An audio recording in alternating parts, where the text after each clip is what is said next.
Alhamdulillahi Rabbil Alameen. All praise be to Allah, the Lord of the worlds. Over 100 episodes, almost 40 different ethnic backgrounds, living in almost 30 different countries. In just 2 seasons, the Niqabi Diaries podcast has brought you the stories of Muslim women across the globe, women united in sisterhood by their commitment to the Deen of Islam. Welcome to Season 3 of the Niqabi Diaries podcast, where, inshallah, we will continue to bring you the stories of the women behind the veil. The Niqabi Diaries, our experiences, our perspectives, our voices.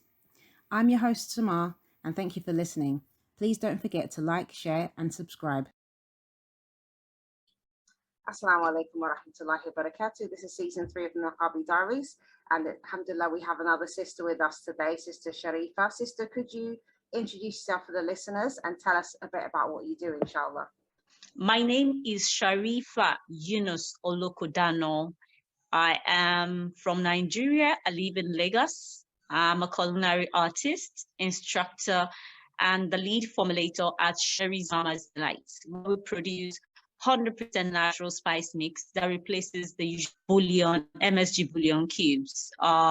We also bake delectable cakes, cookies, and bread, and the art and science of cooking, and also formulating natural spice mix flavors.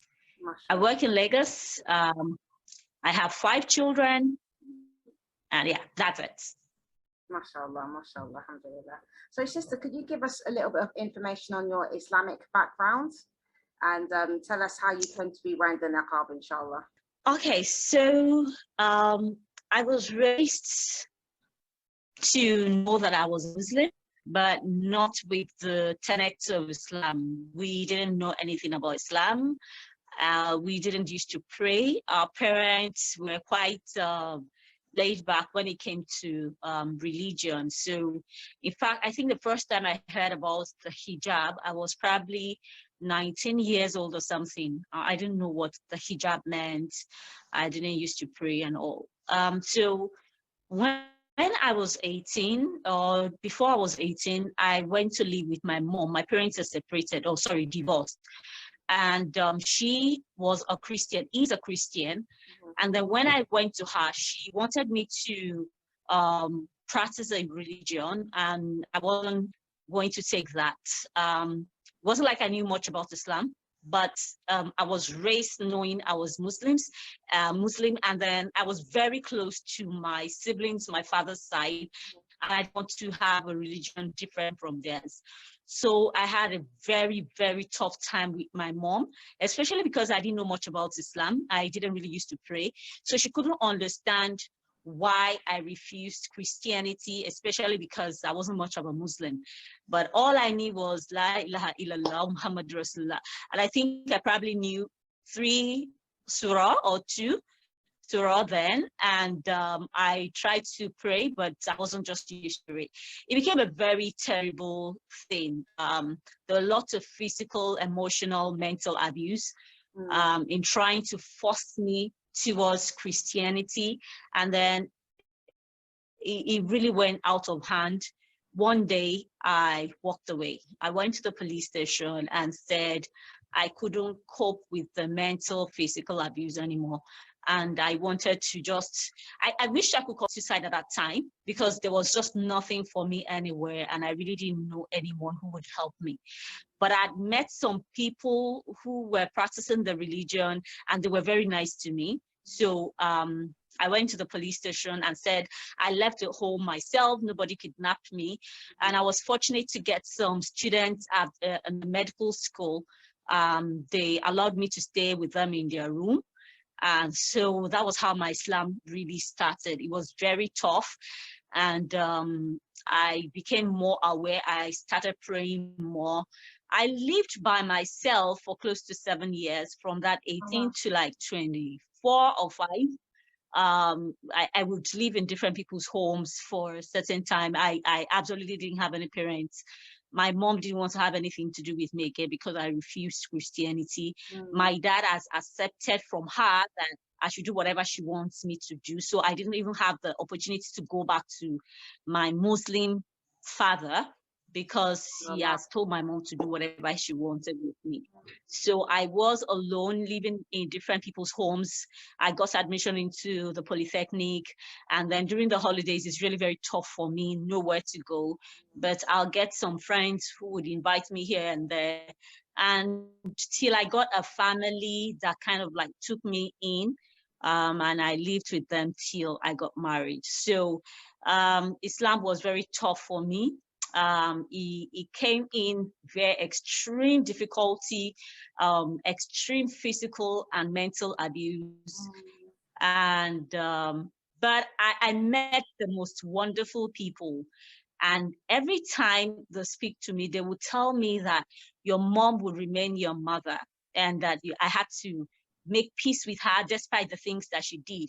And that was what made me feel that definitely Islam must be it, because I got a different thing from Christianity. And then, but the Muslims started telling me your mom will always be your mom, and they wanted me to have a relationship with her. So I just knew that that was the path, aside the fact that I full of books that convinced me. And I started learning to pray, and doing the things Muslims were supposed to do.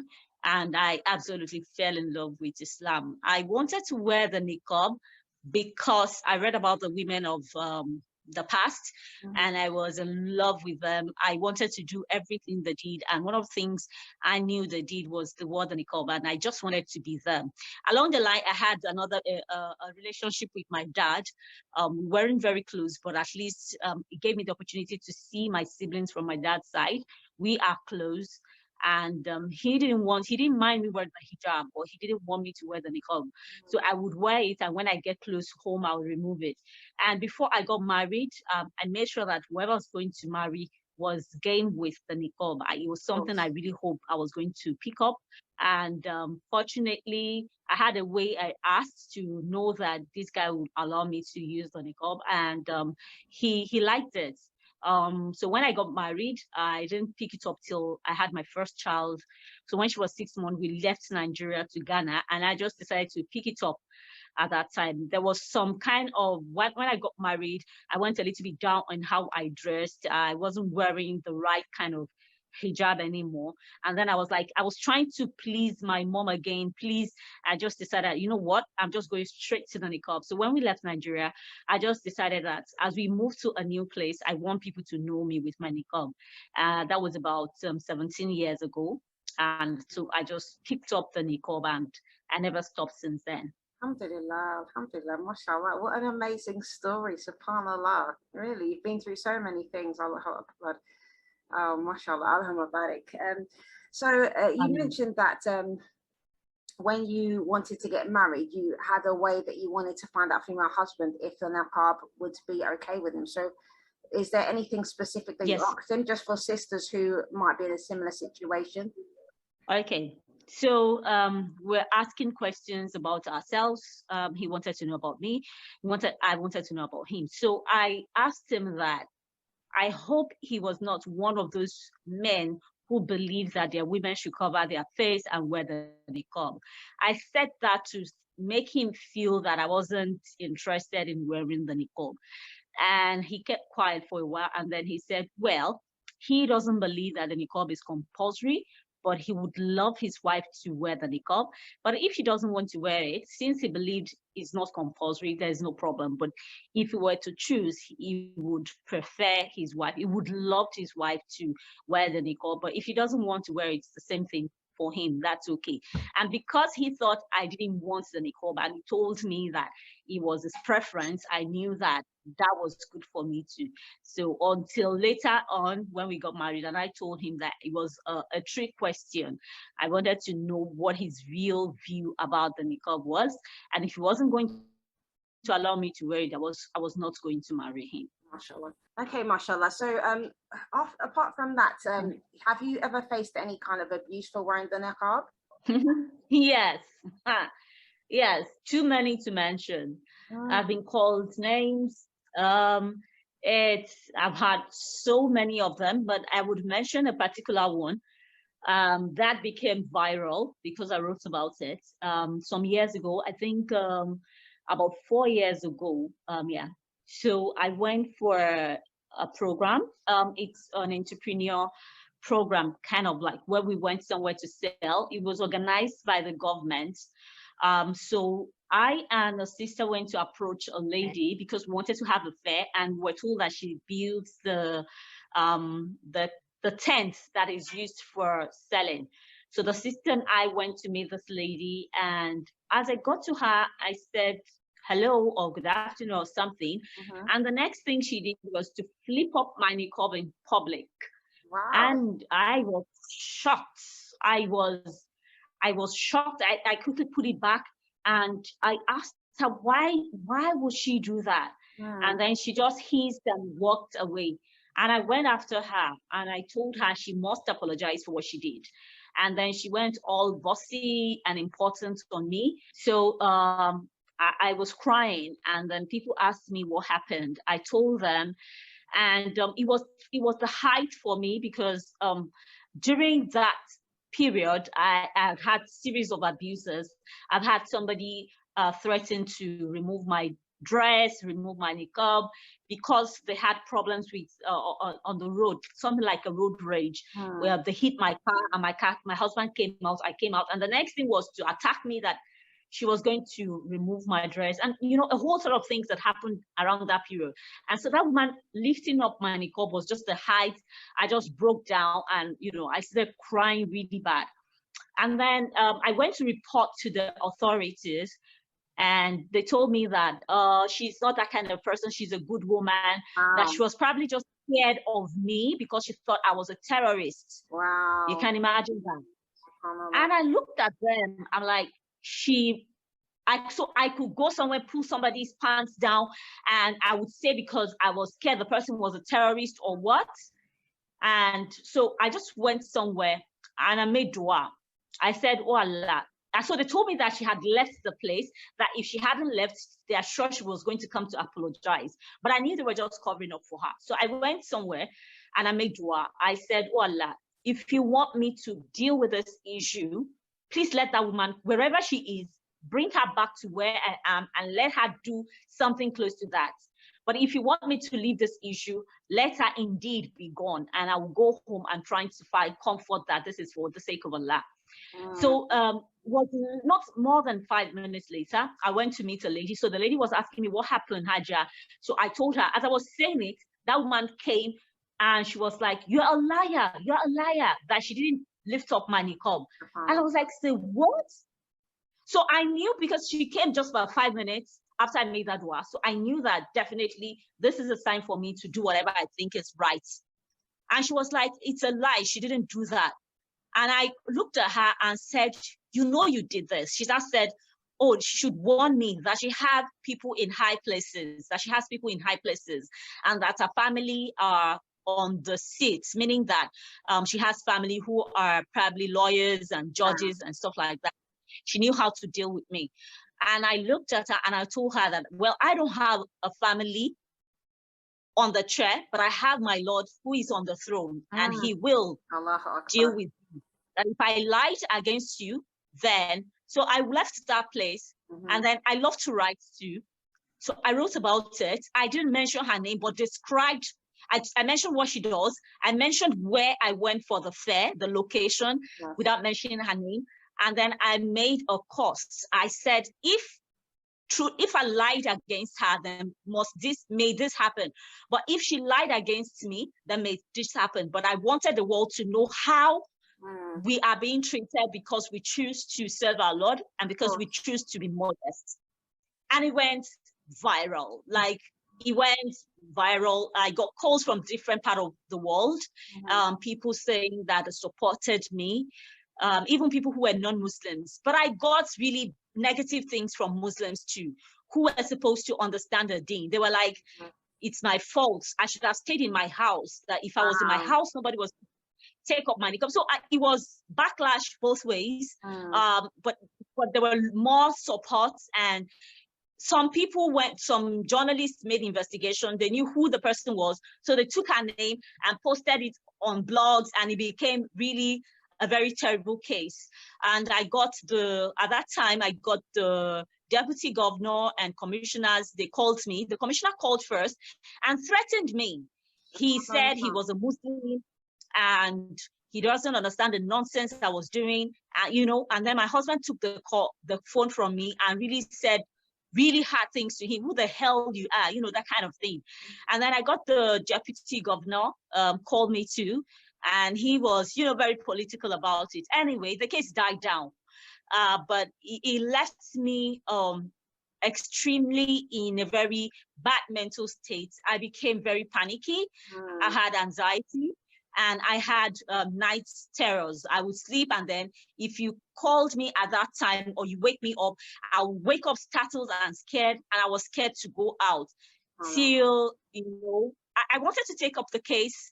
I got lawyers who contacted me that we were going to take up the case pro bono and that they were going to deal with the lady. I was interested in doing that, but around that time I got pregnant, and I felt that maybe Allah didn't want me to, what he wanted me to do, I had done it, and that maybe he didn't want me to go the court way. And I told the people that I couldn't cope with the stress of courts and new pregnancy. So that was the, well, I can't even say that was the worst, but it's one of those really bad times. So yeah, I've had my share of, then even as a businesswoman, people expect that because I wear the face veil, I must be uneducated and stupid. That's how people just assume. And then when I go somewhere and I show how intelligent and smart I am, they are so shocked. And I just tell them that being a woman in face veil means that I am one of the best, if not the best, among those people doing that particular thing. So wearing the niqab doesn't make me less intelligent, doesn't make me less human, that I am everything every woman is, but plus more. And so I one of the things that I love to do is to make people understand that the niqab is not a barrier. It's a barrier towards certain things that your Lord does not want, but it actually gives me more. I'm more respected. I can do more under the rules of the Sharia. And then mostly I use the niqab to speak to the younger generation, such that they know that wearing the niqab doesn't make you not able to achieve your dreams. So I come out, let people know this is who I am, such that they know that those bloggers who do not do the things Allah asks them to do, who would wear makeup over their hijab, jewelries, and the young ones are looking up to them. I tell them that you can dress like me and still be successful. You can look like me and still achieve your dreams. You can look like me and still be financially comfortable. You don't have to be like this and think that automatically you are poor or automatically you lose your dreams. Yes, your dreams might shape up. It might not be exactly what you wanted, but then it's always better for you. So this is one of my hopes, being a woman in the face veil. And those are some of the challenges I have gone through. SubhanAllah, SubhanAllah. Really, it's been so many different things. So what about traveling, sister? You mentioned that you traveled after getting married, I think. Okay. So you traveled with the niqab? Yeah. So I haven't traveled internationally, really. I traveled to Ghana, and I wasn't wearing the niqab then. So, but when I was coming back, I wore the niqab. And then if they asked to see my face, I just asked for a female. And then, so that's the only time I've traveled internationally. So I've not had any major problem with travel. Alhamdulillah, alhamdulillah. And have you met other sisters? I mean, you mentioned that you're trying to inspire other younger sisters, especially with the niqab. So have you met sisters who they would like to wear the niqab, but they're not allowed to wear it? Or have you met any sisters who've been forced into wearing the niqab? Well, I haven't met anybody who is being forced to wear the niqab. What usually happens is there's a certain sect of, or I don't know if I should call them sect of Muslims, that they do not understand even the basic of the deen, but they feel that they can just tell the women to wear the niqab. So what they do is when they get married, on the day of the wedding, they'll just take the jilbab and then throw it at the woman. So once she catches it, it means that she start wearing the niqab. Even if she was a woman who didn't used to pray, who used to smoke, take alcohol, whatever she was. But the moment on the wedding day they throw you this jilbab, we just have to. So we've heard about that, and people usually ask me, am I one of those women? I'm like, no, those men and the women, they don't even understand what the hijab was. So I haven't really met anyone who is being forced. But yes, I know quite a number of sisters that they want to wear the niqab and their parents mostly do not allow them. And the major fear for the parent is that we have sent you to school because we want you to be financially capable, and we hope that when we grow, you will be able to take care of us. But the moment you wear the niqab, it shows them that you're never going to be able to achieve financial success. It cuts a lot of opportunities away from you, which is quite right. Yes, it does cut opportunities. And because of that, they are vehemently against their daughters wearing the niqab. Some of them fear to, especially when the women are not married, that how would you get a good man to marry you? He can't even see your face. So why do you want to cover your face? There's so many women outside there who are not covering their faces, and yet they don't have husbands. So do you think it's now that you cover your face that you get somebody to marry you? So some of them, some of that is also the problem. But I would say the major problem is finances. The belief that the moment you wear the niqab, it means that you do not have financial power anymore, or you have put yourself in a place where getting financial freedom is going to be difficult. Because the fact of the matter is, you would not get people to employ you most of the time. You don't get people to employ you when you wear the niqab. So it's a real barrier when it comes to going out of the house to work. So that's major fear for most people. But I hear that people often use me as an example. They send my page to their parent and tell them, oh, people come to me to tell me that they have shown their parent my page, that I wear the niqab and I'm able to do whatever I'm able to do. And so, yeah, I know there are women like that, but not personally do I really know them. But I know their affairs. I know what happens. I know why the parents are scared. And yeah. Yeah, subhanAllah. So what would you advise these kind of sisters or any other sisters who would like to wear the niqab, but they're not confident to wear it? Okay, so for me, the question I ask when they come to me that they want to wear the niqab, but they're having difficulty because of their parent, I ask them, what do you believe about the niqab? Do you believe the niqab is compulsory or it's sunnah? If you believe that it's wajib, and then you just have to wear it. There is no compromise on things that are wajib. But if you think that it is not wajib, you could hold on till you get your man, like the way I did too. So you can just hold on, such that the rights of parents are so high that managing that situation could be really, really tough. So if you don't believe it is compulsory, I would advise that just hold on to get the man who would allow you, and then when you marry, you can wear it. You have so many battles to fight with them. Just choose your battles. But if you believe that it's compulsory, then you know that if you don't wear it, it's a major sin that can take you to Jahannam. Then you have to. I have done things like that. It wasn't even wearing the hijab. It was just to be a Muslim that I was fighting for, and I had to choose Islam above family. I had to walk away from the home. So if I could do that just for Islam, I didn't even wear the head scarf. I wore nothing. I would wear jumpsuits, short jumpsuits. I didn't know anything about hijab. And I wasn't really even praying that well, you know, but I chose Islam and I had to walk away. So if I could walk away to choose Islam, if you believe that the niqab is compulsory, then you do your best without being rude to your parents. You just continue to tell them why it's compulsory, and you're good, you're respectful, and continue to tell them. Rather, you just refuse to go out. But if they force you towards certain things, you might just not have a choice. But as soon as you are able to, you wear it. So when my parents didn't want me to wear the niqab, I would wear the niqab when I'm going out, and then when I'm close to the house, I would remove it. So those are some of the things that I would advise the person to do if they believe it was compulsory. And then when there are people in the house that are not men, that are men, they could stay in their rooms, but parents can be funny. They will purposely call you out. Yes, yes. And when they call you out, when they force you out, just look down. Don't look at the people. Cry if you want to cry, and let us see how much they are hurting you. Yes. But at every point in time, do not be disrespectful. Continue to be good. And one day they will come back to you and tell you that you being a Muslim is better for you, because we can see that you're better now than who you were before. One day they would come to tell you that. My mom and I, we are now quite close. She's still a Christian, but we are quite close. We talk very often. She prays a lot for me. I do things for her. I buy her things.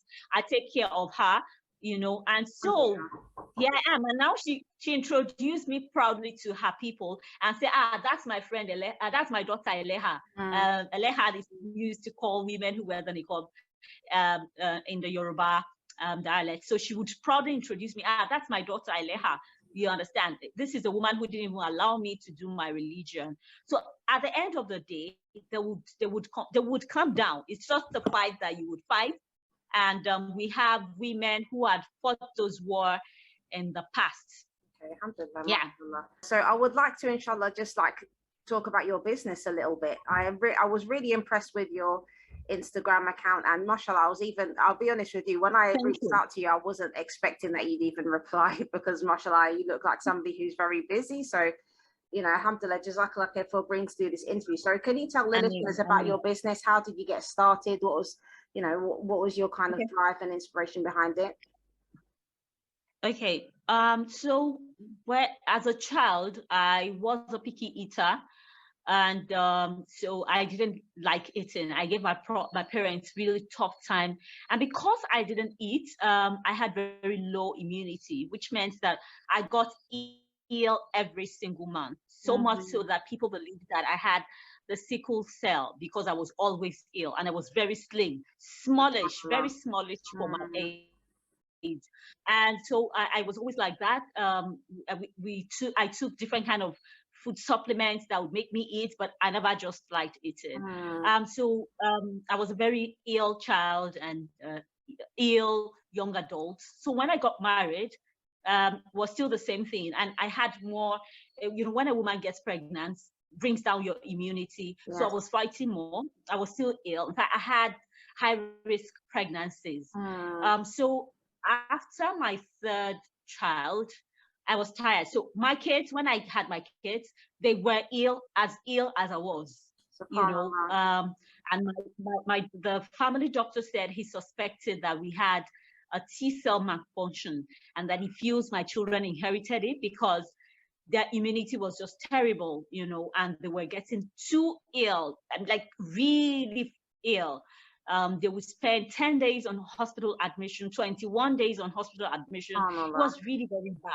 And so when one child falls ill, the second would do that, the third, and then I will fall ill too after taking care of the kids. So it was, you know, a vicious circle that I was tired of. We were highly medicated. We're often on antibiotics, anti-malaria. We were always taking medication.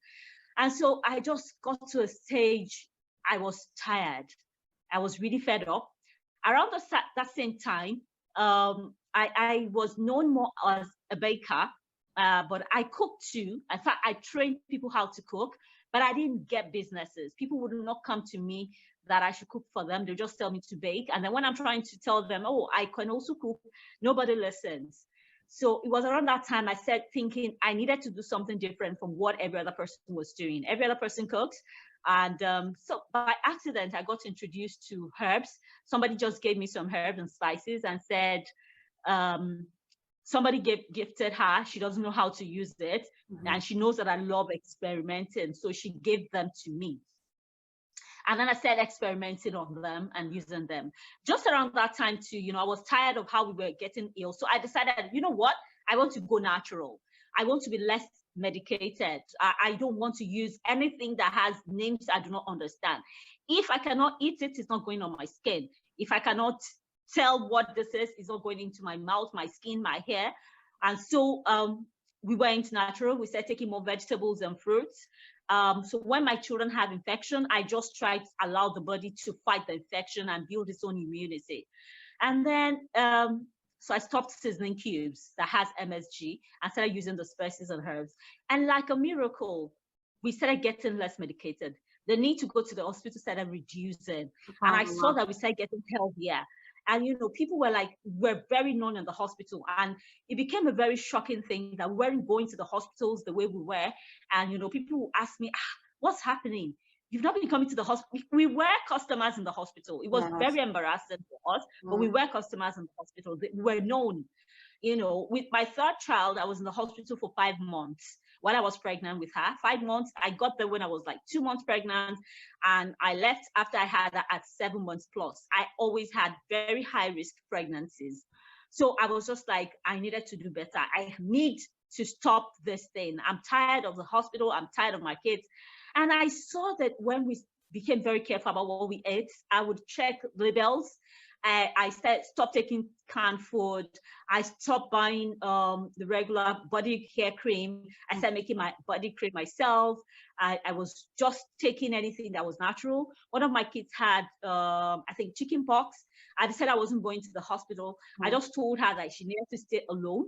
And then I went to the market. I got vegetables and fruits. So we started dosing on high vegetables and fruits meals, and I used coconut oil on her. For the itch, I would use baking soda in water, and so I treated it, and she never had a scar, not even a tiny one. She didn't need to take antibiotics. We didn't need to go to the hospital, and that was a first for me. And no other person got the chicken pox. I separated them. I was the only one who was, you know, taking care of her, and I washed my hands, and, you know, and nobody else in the house had chicken pox. And even her, in less than few days, she didn't have fever. In less than few days, she was good. Her skin was wonderful, no spots. Then, you know, I was just like, this is it. I felt Allah had mercy on me, and then He gifted me. However, also, because I used to bake, I do not celebrate birthdays and anniversary. For cakes, that's where people who bake get their money. Yes, yes. They do lots of birthday cakes and anniversary cakes, and I wasn't doing it. So it's affected business. So when people come to me and say they want to do birthday cakes, and I say no, they get angry, especially when they are Muslims. Yes, they get angry, and they would tell other people that I wasn't worth it. Yes. So I would cry, especially because financially we were having serious challenges. And so I would cry and ask Allah that this is hard. This is tough. I'm trying to please you, but things are hard. You know, I would cry, and every time I cry, I would tell Allah, oh Allah, please replace this with that which is better for me. Oh Allah, replace this. That was my prayer then, especially when things are tough. I would just look up and say, oh Allah, replace this with that which is better. So my belief was I didn't do those things, and Allah decided to reward me, and that was where He pushed me and my family. And again, to help our health, Allah pushed me towards spices and herbs. And so for me, it became not just a reason to shelve the business, it was a reason for health and growth. I became healthier. My children became healthier.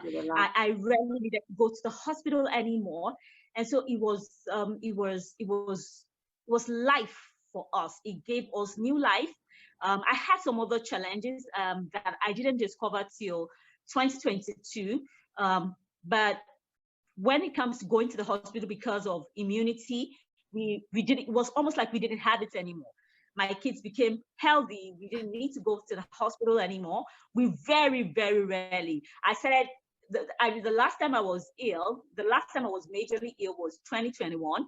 At that 2021, I had not been ill for 2.5 years. I'd not taken anti-malaria for 2.5 years, which was very, very rare, you know. And so, but it got to a stage that all my defenses broke down again because I was not eating, and I realized why I wasn't eating. I took care of that reason, and I feel absolutely amazing. My kids rarely get ill. Yes. Their body, I allow their body to work on the immunity, and it's been fantastic. So I would say I believe that I created natural spices in Nigeria. I mean, selling it, let me say it. I'm sure there are people who are using it too, but they weren't selling. When I started, nobody was doing that business. I believe I was the first person. And even when we check digital footprints, you would see that my business is the oldest that is doing 100% no MSG seasoning. And so that has given us a real good edge. And because I also do not like eating, it's allowed me to create flavors that does the work. Yes. Because to eat, for me, things has to really be tasty. It really has to be. And because it really has to be nice to make me able to eat it, I produce flavors that are really nice. Yes. And so, you know, I opened the world to people to see that you can cook delicious meals naturally. So I'm very passionate about this, especially because I've seen how much amazing things it has done in my life and the lives of those who have gone 100% natural. So that's the long and short of the story. MashaAllah, Allahumma barik. And I've noticed, like, are you in the kitchen now? Yes, I have a kitchen studio. So yeah, it's my kitchen studio. So you do your filming and everything in there? Yes, I do. Allahumma barik. So have you got a YouTube channel, sister? Yeah, I have, but I've not really been doing much on it. It's quite tough being on every social media. So for now, I have a YouTube channel, but I've not really been working much on it. Maybe later in future when we have more staff, we could really start using the YouTube channel. But it's there, just not using it yet. Inshallah. Barakallah feekum. Mashallah, it's been a pleasure talking to you. So I'll just ask you the last question, which is, what does the niqab mean to you? The niqab. To me, it's a class. When I mean class, the niqab makes me feel special. The niqab makes me feel like I am a queen. It protects me from what is out there. Even despite the fact that people abuse me, quote and unquote, but it always makes me stand out wherever I am. You know, people would, and so people do not judge me by how I look. They judge me by what I say, by my intelligence. So it allows my intelligence to thrive and show without people having to look at me to make decisions about who I'm supposed to be. It gives me a sense of belonging. It makes me feel really special. It makes me feel that I am a woman who is covered, who is smart, yet protected and loved.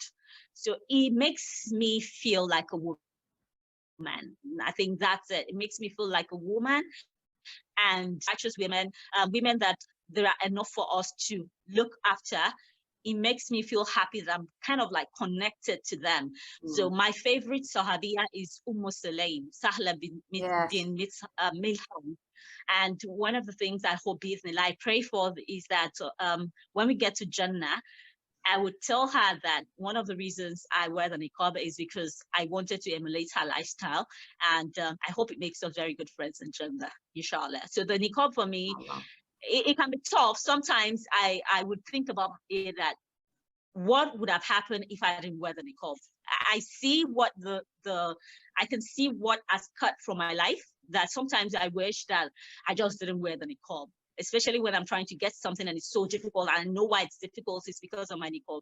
I'll be like, why did I just start wearing the niqab? I would have made life easier for me, especially because I don't believe it's compulsory. So I'm like, I could have decided not to wear it, but no, it's not something I'll ever do. I love my niqab. I love me being niqab. It makes me feel special and it makes me my 100% queen. Sister.